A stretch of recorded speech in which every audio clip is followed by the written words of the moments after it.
Video में हम post office guide part 2 के रूल नंबर 126 से इम्पोर्टेंट क्वेश्चंस को करना शुरू करेंगे। अगर आपको इन इम्पोर्टेंट क्वेश्चंस की बुक चाहिए तो क्वेश्चन बुक आप ले सकते हैं। इसके अलावा एमटीएस पोस्टमैन या पीए की तैयारी करने के लिए आपको क्वेश्चन पेपर्स की बुक्स चाहिए या थ्योरी वाली बुक्स चाहिए तो वो भी मिल जाएंगी। इसके लिए आप हमें 8627096166 के ऊपर मैसेज कर सकते हैं।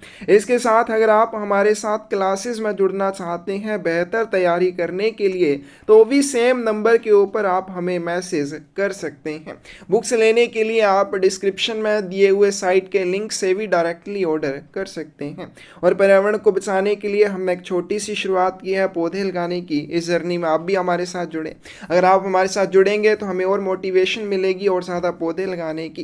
तो इस जर्नी में जुड़ने के लिए डिस्क्रिप्शन में एक चैनल का लिंक मिल जाएगा, उसको सब्सक्राइब करके आप हमारे साथ जुड़ सकते हैं। तो चलिए वीडियो शुरू करते हैं। रूल नंबर 126 है pre payment of custom duty and other charges for foreign parcel. विदेशी पार्सल के लिए सीमा शुल्क और अन्य शुल्कों का पूर्व भुगतान। अब हमने पिछली वीडियोस में जैसे किया था कि जब कोई पार्सल भेजा जाता है फॉरेन कंट्री के लिए उसके ऊपर आप जो भी चार्जेस देते हैं वो सिर्फ उसकी आउटवर्ड जर्नी को कवर करते हैं। अगर उसकी रिडायरेक्शन करनी है और रिटर्न टू सेंडर करना है तो उसके एक्स्ट्रा चार्जेस बनते हैं। कुछ चार्जेस उसके ट्रांसमिशन के दौरान लगाए जाते हैं, कुछ चार्जेस उसके ऊपर डेस्टिनेशन कंट्री में लगाए जाते हैं। लेकिन अगर आप चाहते हैं कि वो पार्सल प्राप्तकर्ता को बिना किसी शुल्क के भुगतान के वितरित किया जाए तो इसके लिए जो चार्जेस ट्रांसमिशन के दौरान लगने हैं या डेस्टिनेशन कंट्री में लगने हैं उनका आप पूर्व भुगतान कर सकते हैं। Sender must deposit which % of the content in free of charge delivery service। प्रेषक को मुफ्त वितरण सेवा में सामग्री का कितना प्रतिशत जमा करना होगा। डी ऑप्शन करेक्ट आ जाएगी। अगर आप चाहते हैं आपके द्वारा भेजा गया फॉरेन पार्सल फॉरेन कंट्री में एड्रेसी को बिना किसी शुल्क के भुगतान के वितरित किया जाए तो आपको उस पार्सल की सामग्री का जो 75% वैल्यू होगी वो पहले ही जमा करनी होगी। फिर आपका पार्सल फॉरेन कंट्री में प्राप्तकर्ता को बिना किसी शुल्क के वितरित किया जाएगा। Pre payment covers on free of charge delivery service. निशुल्क प्रभार वितरण सेवा में पूर्व भुगतान किन चीज़ों को कवर करता है, यानी कि ये जो प्री पेमेंट प्रेषक द्वारा की जाएगी कौन कौन सी चीज़ों के लिए की जा सकती है। ये custom duty, custom clearance fees, delivery charges इन सभी को कवर करती है। डी ऑप्शन करेक्ट आ जाएगी। हालांकि भारत में डिलीवरी चार्जेस नहीं लिए जाते तो जो भी ट्रांसमिशन के दौरान या डेस्टिनेशन कंट्री में चार्जेस लगेंगे उन सब चार्जेस को ये कवर करती है। Franc de droits meaning. Franc de droits का क्या अर्थ होगा? तो इसका करेक्ट आंसर सी आ जाएगा फ्री ऑफ चार्जेस, बिना किसी शुल्क के वितरण करना। इस सेवा को फ्रैंक डी ड्रोइट्स कहा जाता है। Free of charge delivery service is internationally called as which of the following.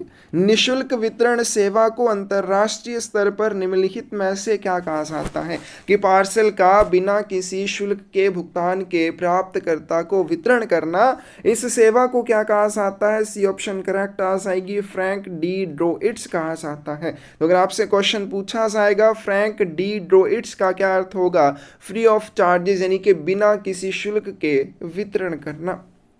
When foreign parcel is sent under the service Frank D. Droids, then it will be delivered free of all charges to the addressee। जब विदेशी parcel Frank D ड्रोइड्स सेवा के तहत भेजा जाता है तो इसे प्राप्तकर्ता को सभी शुल्कों के बिना वितरित किया जाएगा। ये ऑप्शन करेक्ट आ जाएगी, सही है कि जब भी आप कोई पार्सल फ्रैंक डी ड्रोइड्स सेवा के तहत भेजते हैं तो इस पार्सल का वितरण प्राप्तकर्ता को निःशुल्क किया जाएगा। जो भी चार्जेस ट्रांसमिशन के दौरान लगेंगे या डेस्टिनेशन कंट्री में लगेंगे प्रेषक द्वारा उनकी प्री पेमेंट की जाएगी।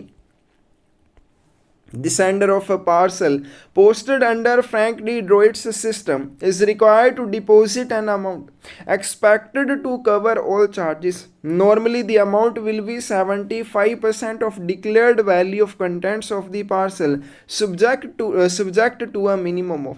तो जब भी फ्रैंक डी ड्रोइड्स के तहत आप कोई भी पार्सल भेजते हैं तो प्रेषक को एक राशि जमा करनी होती है, और ये राशि कैसे जमा कर सकता है? तो जो भी अपेक्षित राशि होगी कि इतना चार्जेस लग सकते हैं पार्सल के वितरण के समय जो प्राप्तकर्ता को देने पड़ सकते हैं, उसका वो 75% उसके अनुसार वो राशि जमा करेगा। नॉर्मली ये जो राशि है कितनी होती है, जो भी पार्सल आप भेजते हैं उसकी सामग्री का 75% ये वैल्यू होती है, और मिनिमम आपको ये 50 रुपये जमा करने ही होंगे। अगर ये वैल्यू 50 रुपये से कम है तब भी आपको 50 रुपये मिनिमम जमा करने पड़ते हैं। सी ऑप्शन सही आ जाएगी।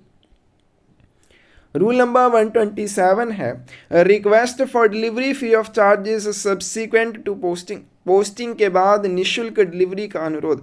अब जब आपने पार्सल पोस्ट कर दिया उसके बाद आप चाहते हैं कि इसके प्राप्तकर्ता से कोई भी चार्जेस ना लिए जाएं, यानी कि पार्सल पोस्ट करने के बाद आप इस चीज़ का अनुरोध अगर करते हैं तो कैसे एक्शन लिया जाएगा? In respect of some countries, the sender may also request after dispatch of foreign parcel that it may be delivered free of all charges. Such a request may also be made when an advice of non-delivery is sent to sender. कुछ देशों के संबंध में प्रेषक विदेशी parcel के प्रेषण के बाद भी अनुरोध कर सकता है कि इस पार्सल का वितरण प्राप्तकर्ता से बिना कोई शुल्क प्राप्त किए या बिना कोई शुल्क लिए किया जाए। यानी कि आपने एक फॉरेन कंट्री के लिए पार्सल भेजा, अब जब आपने पार्सल भेजा तो जो चार्जेस प्राप्तकर्ता को देने थे उनका आपने पूरा भुगतान नहीं किया। अब आपने वो पार्सल पोस्ट कर दिया, वो निकल गया अपने रास्ते। अब बाद में आप आवेदन करते हैं कि ये जो पार्सल मैं पोस्ट कर चुका हूं इसका वितरण प्राप्तकर्ता को बिना किसी शुल्क के भुगतान के किया जाए। तो ऐसा कुछ देशों के मामले में किया जा सकता है, ए ऑप्शन करेक्ट आ जाएगी। और कुछ देशों के मामले में जब एडवाइस ऑफ नॉन डिलीवरी मिलती है, यानी कि अगर आपने पार्सल के डिस्पैच नोट के ऊपर ये निर्देश दिया था कि अगर पार्सल वितरित नहीं हो पाता है तो उसके गैर वितरण की सूचना मुझे भेजी जाए। जब डेस्टिनेशन कंट्री में वो पार्सल पहुंचता है उसका वितरण नहीं हो पाता है, उसकी आपको एडवाइस ऑफ नॉन डिलीवरी वापस प्राप्त होती है, तो उसके बाद भी आप ये आवेदन कर सकते हैं कि इस पार्सल का वितरण प्राप्तकर्ता को निःशुल्क किया जाए, मुफ्त किया जाए। In respect of some countries, the sender may also request after dispatch of the parcel that it may be delivered free of charges under which of the following conditions. कुछ देशों के संबंध में प्रेषक पार्सल भेजने के बाद भी ये अनुरोध कर सकता है कि इसे किन शर्तों के तहत निःशुल्क वितरित किया जाए। तो इसका करेक्ट आंसर हमारे पास क्या आ जाएगा? Such a request may also be made when an advice of non delivery is sent to sender. ऐसा अनुरोध तब भी किया जा सकता है जब प्रेषक को गैर वितरण की सूचना भेजी जाती है। बिल्कुल सही।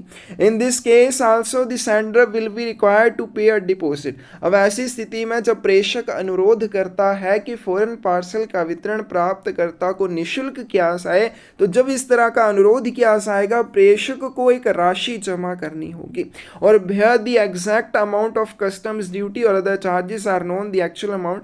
तो यहाँ पे एक्सपेक्टेड वैल्यू क्या होगी? जो भी सामग्री है जो उसने पार्सल भेजा है उसके अंदर की सामग्री का 75% या तो जमा करना है, या अगर उसे ये राशि ज्ञात है कि कितने कस्टम ड्यूटी चार्जेस लगने हैं या अदर चार्जेस कितने लगने हैं, वहां पर वो एक्चुअल अमाउंट भी जमा कर सकता है। In addition he is required to pay a special fees, और इसके अलावा उसे एक विशेष शुल्क का भुगतान भी करना होगा। क्यों करना होगा? इस सर्विस के लिए कि वो पार्सल का वितरण प्राप्तकर्ता को निःशुल्क वितरित करना चाहता है। तो इसका करेक्ट आंसर डी आ जाएगा। उपरोक्त सभी सही हैं। नेक्स्ट चलते हैं, सेक्शन नंबर 6 है मनी ऑर्डर्स के बारे में। According to post office guide to foreign money order service from India is suspended except which of the following. डाकघर गाइड भाग 2 के अनुसार भारत से विदेशी मनी ऑर्डर सेवा किन देशों को छोड़कर निलंबित है? डी ऑप्शन करेक्ट आ जाएगी। नेपाल, भूटान और बर्मा, इनके अलावा किसी और देश के लिए फॉरेन मनी ऑर्डर नहीं भेजे जाएंगे। रूल नंबर 1 to 9 है countries to which foreign money order service is available, वह देश जिनके लिए विदेशी मनी ऑर्डर सेवा उपलब्ध है। All post offices are money order offices except those that are distinguished by which letter against their name in the list of post offices। उन डाकघरों को छोड़कर सभी डाकघर मनी ऑर्डर कार्यालय हैं जिन्हें डाकघरों की सूची में उनके नाम के आगे किस अक्षर से अलग किया गया है। डी ऑप्शन करेक्ट आ जाएगी। ऐसे डाकघर जिनके नाम के सामने डी शब्द है, ऐसे डाकघर जिनको डी शब्द लगाकर अलग किया गया है, उन डाकघरों को मनी ऑर्डर ऑफिस नहीं कहा जाएगा। उसके अलावा बाकी सभी डाकघर, सभी post office money order office होंगे। रूल नंबर 132 है money order how to obtain. Money order कैसे प्राप्त करें? Money order form is filled by ink and signature by home. जो मनी ऑर्डर फॉर्म होता है, मनी ऑर्डर प्रपत्र होता है, उसे स्याही से भरा जाना चाहिए, यानी कि कच्ची पेंसिल के साथ उसे नहीं भरना है। उसके लिए स्याही वाले पेन का यूज़ आपने करना है। और उसके ऊपर कौन सिग्नेचर करता है? रेमिटर के द्वारा उसके ऊपर साइन किए जाते हैं। पेई भी करता है, लेकिन पेई एक्नॉलेजमेंट और मनी ऑर्डर फॉर्म दोनों के ऊपर हस्ताक्षर करेगा, लेकिन जब मनी ऑर्डर भेजा जाएगा तो उसके ऊपर रेमिटर को भी हस्ताक्षर करने होते हैं।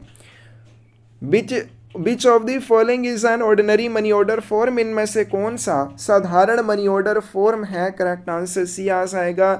MO8 एक ऑर्डिनरी मनी ऑर्डर फॉर्म होता है। Fees for airmail money order is made up two of and. Airmail money order के लिए शुल्क और किन चीज़ों को मिलाकर बना होता है? तो करेक्ट आंसर डी आ जाएगा। जब भी आपसे एयरमेल मनी ऑर्डर के ऊपर फीस ली जाएगी, शुल्क लिया जाएगा, वो किन चीज़ों के मेल से बनता है? एक तो वो बनता है मनी ऑर्डर कमीशन चार्ज और दूसरा बनता है एयरमेल चार्ज। तो इसका करेक्ट आंसर डी आ जाएगा। Amount of sterling money order is entered on money order form in sterling currency by the remitter। जब भी कोई स्टर्लिंग मनी ऑर्डर भेजा जाता है तो स्टर्लिंग मनी ऑर्डर की राशि प्रेषक द्वारा मनी ऑर्डर फॉर्म पर कैसे दर्ज की जाती है? स्टर्लिंग मुद्रा में दर्ज की जाती है। इसके साथ क्या होता है? Equivalent of this amount in Indian currency is written by home. जब प्रेषक स्टर्लिंग मनी ऑर्डर भेजता है तो वो स्टर्लिंग करेंसी में मनी ऑर्डर के ऊपर राशि को दर्ज कर देता है। उस स्टर्लिंग राशि के बराबर की राशि किसके द्वारा मनी ऑर्डर फॉर्म के ऊपर लिखी जाती है? पोस्ट ऑफिस के द्वारा लिखी जाती है। डी ऑप्शन करेक्ट आ जाएगी। Which of the following are special money order forms? इनमें से कौन से विशेष मनी ऑर्डर फॉर्म है? करेक्ट आंसर सी आ जाएगा। MO7 और MO9।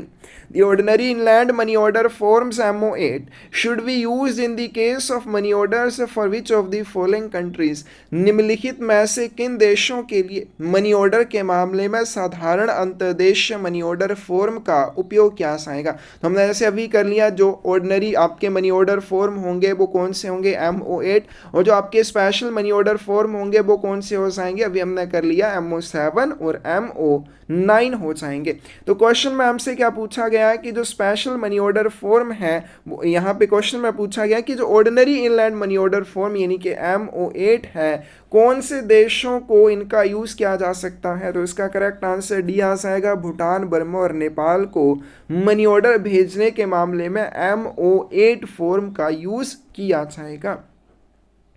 In the case of money orders for any country which are, the remitter must declare the purpose of remittance at the foot of money order form।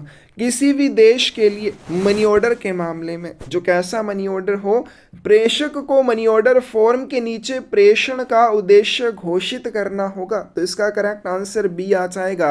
Beach are outside the sterling area. ऐसे money order जो sterling क्षेत्र के बाहर हों, उनके लिए क्या तो जब भी मनी ऑर्डर भेजा जाएगा, और कैसा मनी ऑर्डर, स्टर्लिंग एरिया के बाहर जिसका भुगतान किया जाना हो, ऐसे मनी ऑर्डर के मामले में प्रेषक को उस मनी ऑर्डर फॉर्म के नीचे रेमिटांस या प्रेषण का उद्देश्य भी डिक्लेयर करना होता है, घोषित करना होता है।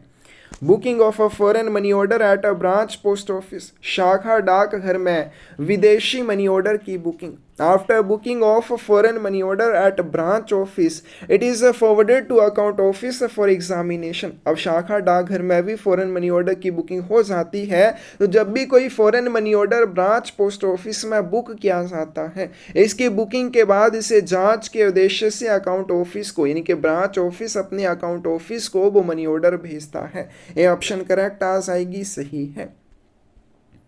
रूल नंबर 136 है रेमिटर्स रिसिप्ट, प्रेषक की रसीद।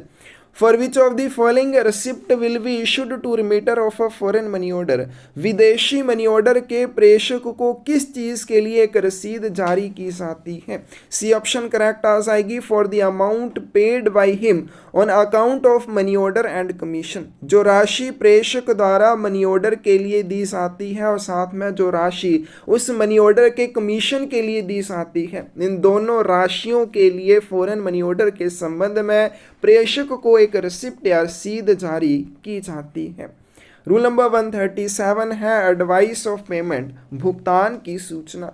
If fees for advice of payment is paid by means of postage stamps then receipt granted to remitter with which words. यदि भुगतान की सूचना के लिए शुल्क का भुगतान डाक टिकटों के माध्यम से किया जाता है, तो प्रेषक को किन शब्दों के साथ एक रिसिप्ट दी जाएगी। बी ऑप्शन करेक्ट आ जाएगी, A P advice of payment.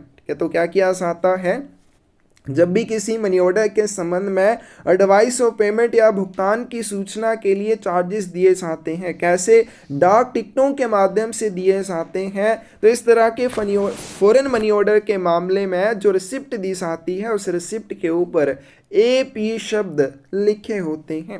Fees for advice of payment is paid by means of, भुगतान की सूचना के लिए शुल्क कैसे दिया जा सकता है। करेक्ट आंसर यहाँ आएगा, स्टैम्प्स या टिकटों के माध्यम से दिया जाता है।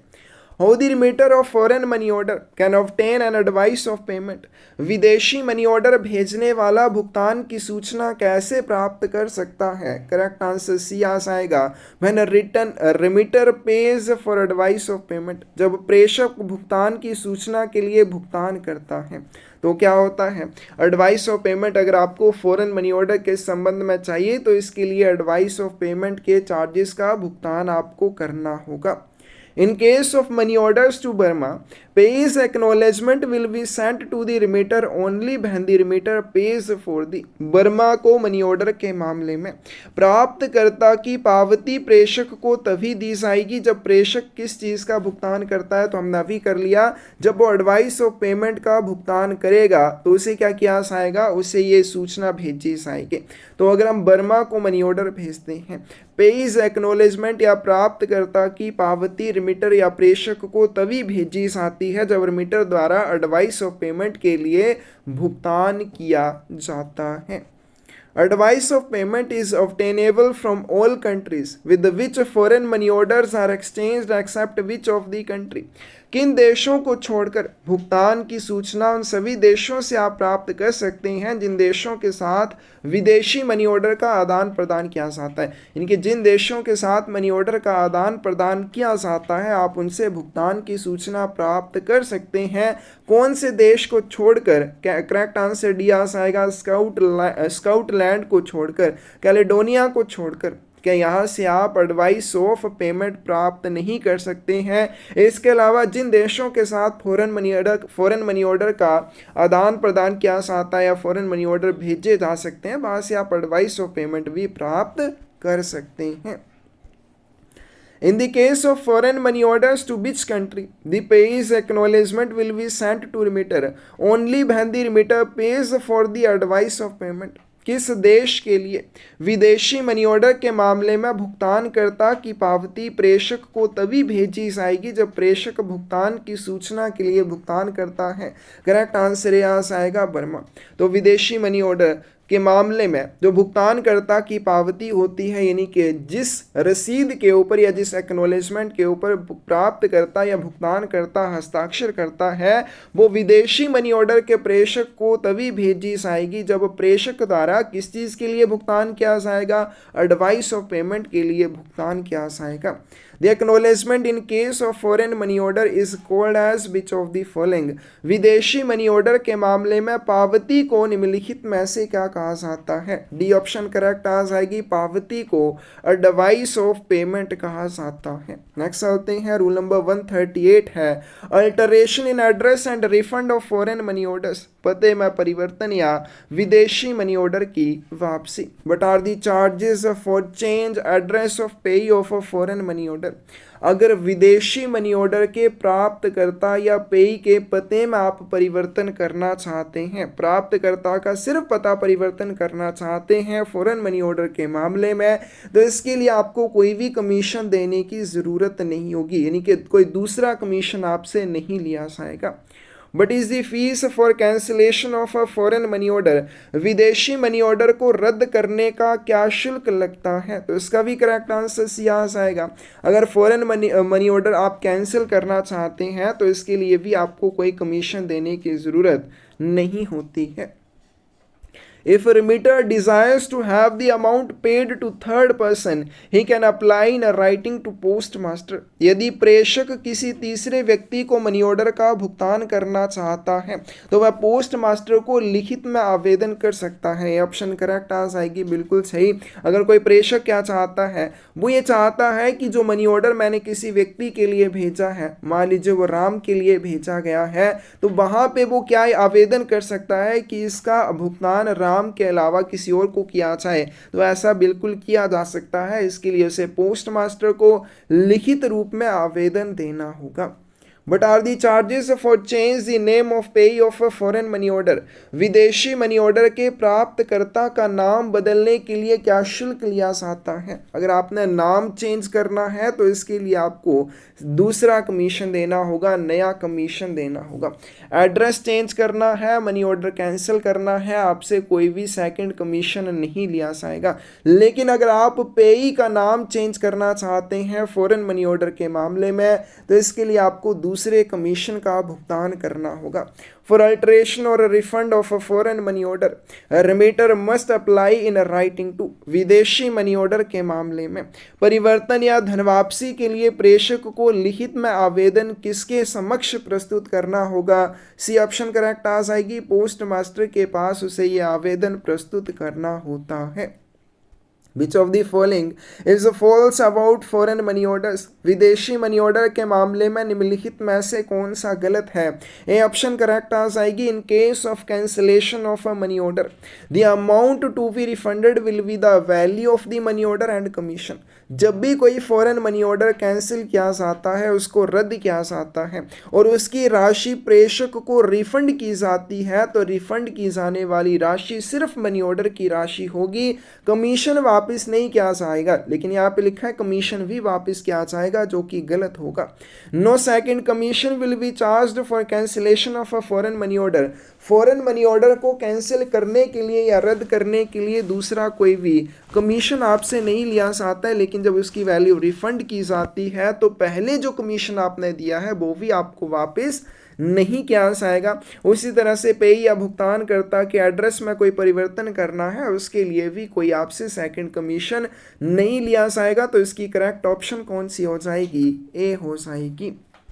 रूल नंबर 139 है payment of money orders in abroad, विदेश में मनी ऑर्डर का भुगतान कैसे किया जाता है? Foreign money order issued in India is paid in currency of, Bharat में जारी विदेशी मनी ऑर्डर का भुगतान किस मुद्रा में किया जाता है?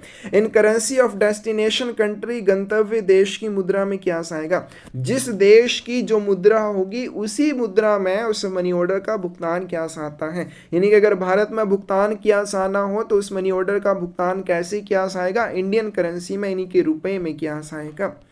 रूल नंबर 140 है नॉन पेएबल मनी ऑर्डर्स, गैर भुगतान योग्य money order. In case of non payable money order amount is refunded but commission is not, ऐसे मनी ऑर्डर जो नॉन पेएबल हैं, जिनका भुगतान नहीं किया जा सकता, उनकी राशि वापस कर दी जाती है लेकिन कमीशन वापस नहीं किया जाएगा। ए ऑप्शन करेक्ट आ जाएगी। A money order returned from a foreign country of payment as note payable will be, किसी विदेशी देश से भुगतान ना कर पाने के कारण लौटाया गया मनी ऑर्डर क्या होगा। ए ऑप्शन करेक्ट आ जाएगी। Sender will be paid the value of money order, प्रेषक को उस मनी ऑर्डर की राशि वापस कर दी जाएगी। एक्चुअल में उसने जो भी इंडियन करेंसी में उस मनी ऑर्डर के लिए दी होगी, लेकिन बिना किसी कमीशन के इसके साथ उसको कमीशन वापस नहीं किया जाएगा। ए ऑप्शन सही आ जाएगी। रूल नंबर 141 है payment of money orders from foreign countries, विदेशी मनी ऑर्डर का भुगतान करना। Void foreign money order can not be paid after, अमान्य विदेशी मनी ऑर्डर का भुगतान कितने समय के बाद नहीं किया जाएगा। 6 महीने के बाद इनका भुगतान नहीं किया जाएगा। तो कोई भी वॉइड मनी ऑर्डर है, अमान्य मनी ऑर्डर है, तो उसका 6 महीने के बाद भुगतान नहीं किया जाता फॉरेन मनी ऑर्डर के मामले में। A foreign money order received for payment in India may be redirected to any country. Then what are the payable charges? Bharat में अगर कोई भी विदेशी मनी ऑर्डर भुगतान के लिए प्राप्त होता है और उसे आपको किसी अन्य देश को पुनर्निर्देशित करना पड़ता है, तो ऐसी रिडायरेक्शन के लिए क्या चार्जेस लिए जाएंगे। 1% of amount of order, money order की राशि का 1% उसके लिए आपको भुगतान करना होगा। डी ऑप्शन करेक्ट आ जाएगी। Avoid foreign money order after a certain period credit in account of, एक निश्चित अवधि के बाद एक अमान्य मनी ऑर्डर किसके खाते में जमा कर दिया जाता है। डी ऑप्शन सही आ जाएगी। फॉरेन कंट्री ऑफ इशू, जिस देश के द्वारा वो मनी ऑर्डर जारी किया गया था, उसी देश को उसकी राशि क्रेडिट कर दी जाती है। Money orders received from foreign country for payment in India will be prepared by which of the following, भुगतान के लिए भारत में भुगतान के लिए प्राप्त विदेशी मनी ऑर्डर किसके द्वारा तैयार किए जाते हैं। तो इनको ऑफिस ऑफ एक्सचेंज या गंतव्य कार्यालय द्वारा तैयार किया जाता है। बहुत इंपॉर्टेंट है, बहुत बार ये क्वेश्चन पूछा गया है कि फॉरेन मनी ऑर्डर जो भारत में भुगतान के लिए प्राप्त होते हैं वो किसके द्वारा प्रिपेयर किए जाते हैं। संबंधित ऑफिस ऑफ एक्सचेंज के द्वारा उनको प्रिपेयर किया जाता है। रूल नंबर 142 है conversion of foreign currency into Indian currency, विदेशी मुद्रा का भारतीय मुद्रा में रूपांतरण करना। The conversion of the amount expressed in the foreign currency indicated in money order both inward and outward is done at the rate fixed by which of the following from time to time. Money order में दर्शाई गई विदेशी मुद्रा में व्यक्त राशि का परिवर्तन समय समय पर किसके द्वारा निर्धारित दर के अनुसार किया जाता है। तो इसका करेक्ट आंसर बी आ जाएगा, गवर्नमेंट ऑफ इंडिया के द्वारा। और लास्ट रूल है आज की वीडियो का, rule number 143, suspension of foreign money order business by any post office, किसी भी डाकघर द्वारा विदेशी मनी ऑर्डर कारोबार का निलंबन करना। who have the authority to suspend foreign money order business by any post office, किसी भी डाकघर के द्वारा या डाकघरों के द्वारा मनी ऑर्डर जारी करने की सेवा को, चाहे वो अंतर्देशीय डाक में हो चाहे फॉरेन मनी ऑर्डर के मामले में हो, कौन निलंबित कर सकता है। डायरेक्टर जनरल कर सकता है। ए ऑप्शन करेक्ट आ जाएगी। तो ये थे आज की वीडियो के मोस्ट इंपॉर्टेंट क्वेश्चंस। अगर आपको इन क्वेश्चंस की बुक चाहिए तो क्वेश्चन बुक आप ले सकते हैं। इसी तरह के रूल 22 5000 के करीब इंपॉर्टेंट क्वेश्चन आपको इस बुक में मिल जाएंगे। इसके अलावा प्रीवियस ईयर क्वेश्चन पेपर्स की बुक्स भी आप ले सकते हैं, थ्योरी वाली बुक्स भी आप ले सकते हैं।